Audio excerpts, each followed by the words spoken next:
Welcome back to episode 21 of the Nueva Vida Group podcast.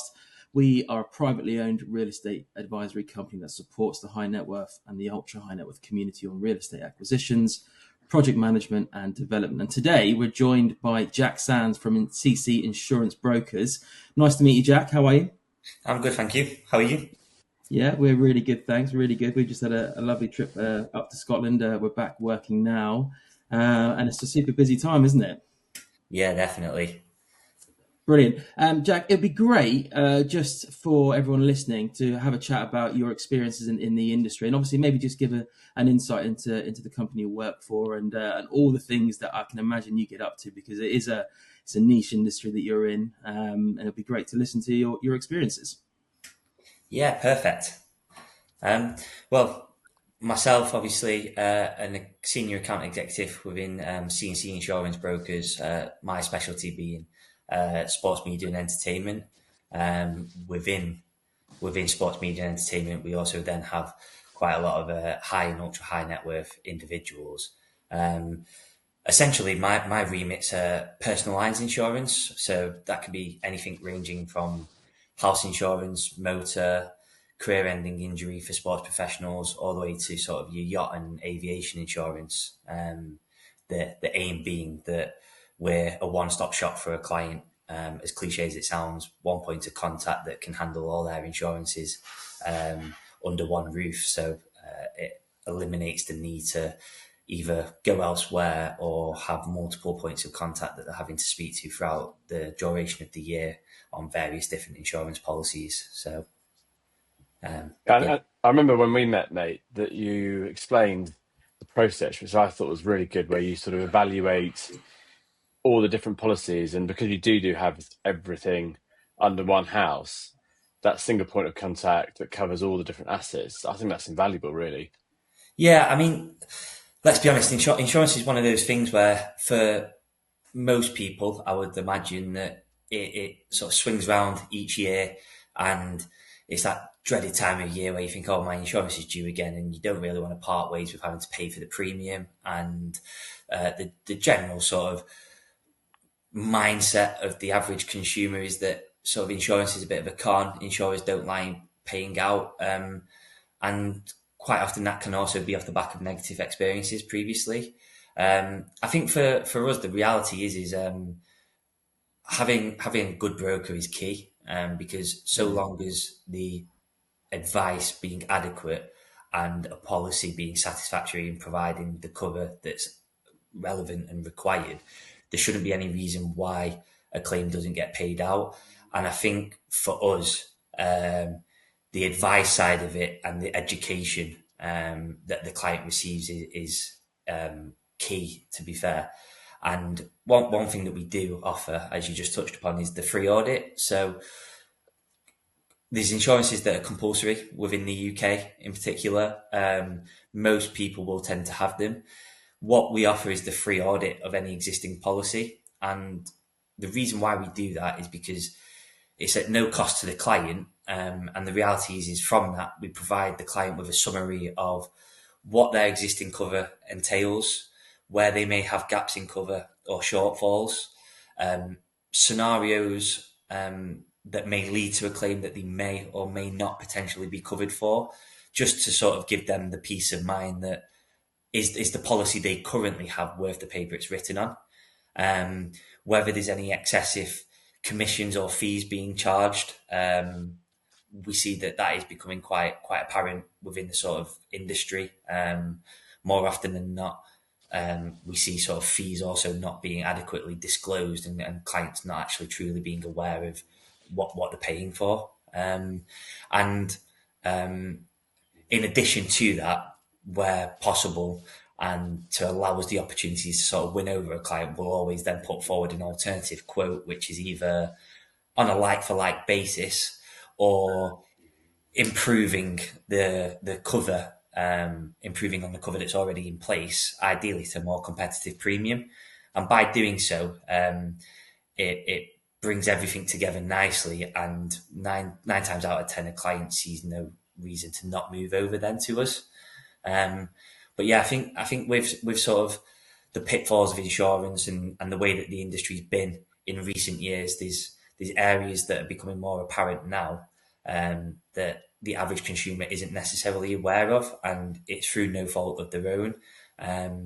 Small things like underinsurance in the last 12 to 24 months has been a massive issue, particularly within the UK, where reinstatement values of properties are far below where they need to be.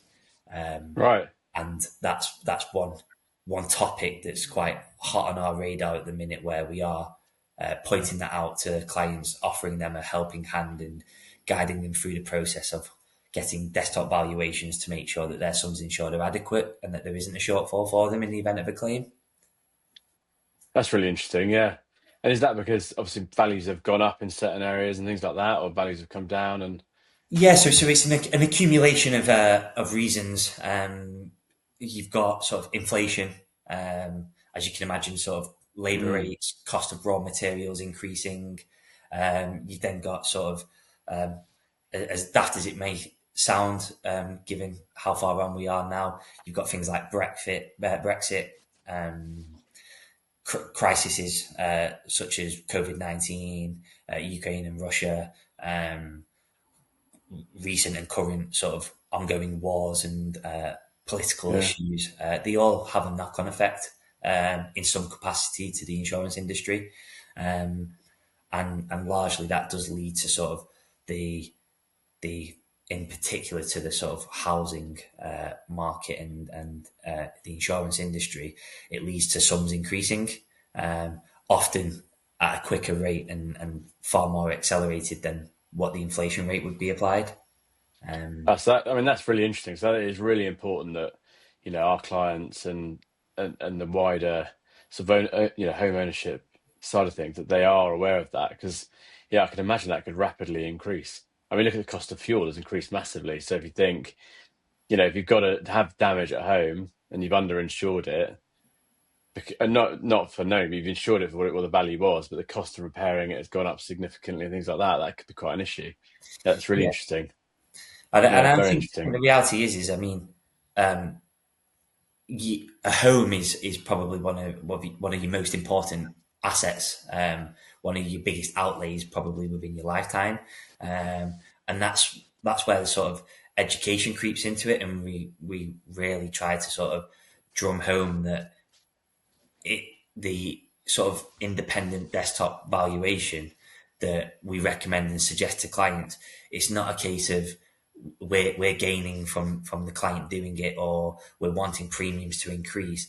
It's more that unfortunately we have seen firsthand clients left with a shortfall, because the reality is, should the worst happen and a property, say, suffer from a fire and it be a total loss, unfortunately there's been times where clients have been underinsured. The insurer will then apply the average clause, and the client is the one left with the shortfall. They're going to naturally want to rebuild the property. They're still going to potentially have a mortgage that's required to be paid. So that's where sort of the advice is imperative from our point of view. And clients are fully aware of what they're actually buying into. It's not just a product off the shelf that we're trying to sell. It's not a case of just a 12-month relationship with us. We're wanting to bring clients in, educate them, guide them, and hold their hand through the process, help them with any sort of endorsements and clauses that are applicable to a policy, and have that longevity of a long-standing working relationship with them. Yeah, I think that's an interesting point. I think I've noticed already from working with you, and we've got like-minded clients, that your approach is definitely an added value to them. I mean, they're taking that more oversight approach is real value. Something I'd be love to know is, what's the most wackiest and weirdest thing you've insured? Good question. We've had rare individual pieces, whether it's pieces of artwork, antique furniture, one items of jewellery. I think it would probably, in my experience, it will probably be a one of one watch, which was done by Jacob and Co, a Right. client of Wow. ours, which was worth a significant value, and given who the client was and their sort of profile, as well as sort of mass following. It wasn't sort of the easiest of items to insure, but we managed to find a solution. So yeah, that would probably be. Is there any athletes getting certain, like, you know, some footballers have their right foot insured, or anything like that? Is that still a thing these days, or Not so much sort of a specific part of the body. Obviously, we do offer career-ending injury insurance. It's a facility that my boss Paul arranged best part of 30 years ago now. So he's been in the industry catering for career-ending injury insurance for a long time now, and that's sort of grown at a rapid rate, should we say, because it is becoming more and more important. And I think it's a policy that people naturally, again, swings in roundabouts. They either go a long period of time without an injury and don't see the reason as to why they should want it or need it. And then they sustain an injury and suddenly it's a bit more higher up their list of sort of priorities. Or vice versa. We'll have clients that sort of buy into it from their first pro contract throughout their playing career. But essentially they're insuring themselves fully, head to toe, if you like. And it's not just cover for whilst they are playing or physically on a pitch training. This covers outside of sort of their sporting environment. Again, very important coverage because you never know when you might sustain a career-ending injury. And again, that's something we try to drum into clients, particularly whilst they are young, because essentially that is when the premium is far cheaper. One of the rating factors being age. The older you get, the more expensive the policy becomes. So it's that, for us, it's that constant sort of education surrounding insurance rather than just trying to sell a product off a shelf and that sort of quick turnover of clients and earning premiums and commissions. is that industry, like you said, is, I think your boss has been working with that for a long time. I mean, is that a space where you see a lot of particularly athletes are getting involved in more nowadays? Obviously, I think, was it last year there was that London footballer who was in that horrific car crash. Obviously, that wasn't during I suppose his football day, if you will. Was that a spike in people inquiring about particular kind of sports insurance? I think it definitely puts it on the radar of other athletes. I can't say that one specific incident is what might lead to a spike, but I think yes, to a degree, there's that event as well as many other events similar.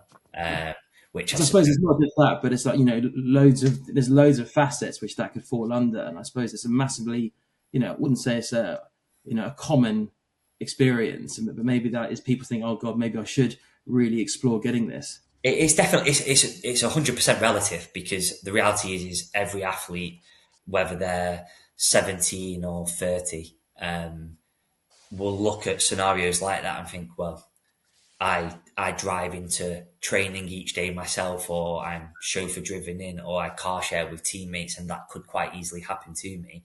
So yes, it definitely, for those that don't necessarily have the cover, definitely bumps it up their sort of priority list to consider. I think it's one of those things where it really does pinpoint that it can quite easily happen to anybody, regardless of sort of how famous you are, what club you're potentially playing at, how much you might potentially be earning a year. Again, though, circles back to my earlier point around education. A 17-year-old professional footballer, for example, who's just signed their first pro deal, might not necessarily be of sort of a mature age to think that that's something that could quite easily happen to them on the way into training. It is a cover within the policy that they would be covered for. And that's where we sort of creep in with the advice and the education to say, look, these are events that have previously happened. They'll continue to happen. It could quite easily happen to you. So we're quite good at sort of outlaying potential scenarios that may occur, which makes it an easy decision for a client to then think, actually, yeah, I do want to take up a quotation. Something I was going to, sorry, course. mate. I was just going to say that something I think generally across our, across our book of clients, there's definitely a more vulnerability with everything that's happening in the world. I think insurance and having the right insurance has become so important. I think something we've also noticed within the home, our clients obviously got multiple homes, but they are very, very conscious of making sure the insurance is correct, the security is correct. And I know when we all met up in Manchester a few months ago now, that's something we spoke about a lot. And I think, the home obviously is critical, but making sure everything's insured and security wise is so important, isn't it? Yeah, absolutely. Like I mentioned, it's something that everybody takes immense pride in. Purchasing a property is probably one of your largest assets that you'll have within a lifetime. So it is important that it's insured correctly. The security is in place. Again, there's different avenues that we as a broker can explore on behalf of the client, whether that is a case of, like you just touched upon there, having a UK main residence. They may then also have an overseas home or villa. They may also have then a fleet of vehicles between sort of the family. They'll most likely go on holiday once or twice a year or more if they're lucky enough. So there's that package policy offering as well, where rather than individually insuring things in isolation, there's your ultra high net worth insurers that will offer that combined package policy where the main residence, the overseas home, the family fleet of vehicles can all be covered under one policy. It'll extend to cover things like jewellery, wine collections, fine art, handbag collections, another thing which in the last 12 to 18 months has become extremely popular and is becoming more apparent. They'll include things like cyber cover, kidnap and ransom, annual travel, including winter sports.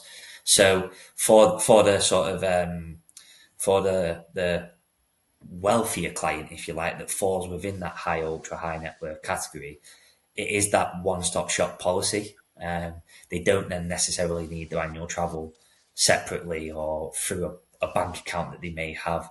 They don't have to have each car individually insured with Admiral and Sheila's wheels, etc. It makes it far more seamless because they can group it together with one renewal date, one broker, one point of contact. It's done and dusted then, and they don't have to worry for the remaining 12 months what else they have. Well, I think specific to our clients, and just to sort of finish up, is that I know that to be able to work with one broker and have a relationship with that one broker to cover all the asset classes, but also not just be UK property. They can, do their international property insurance as well with one person. I think that's hugely important. And we're looking forward to working with you. And I know we've already introduced you to clients and partners as well, have all come back with great feedback. I think what you offer is of a real value.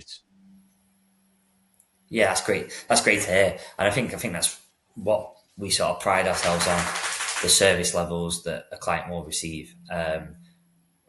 No client would get treated differently, regardless of whether it's just a vehicle in isolation that they might be trying to insure, whether it's a first-time purchase or if it's a large portfolio of multiple properties.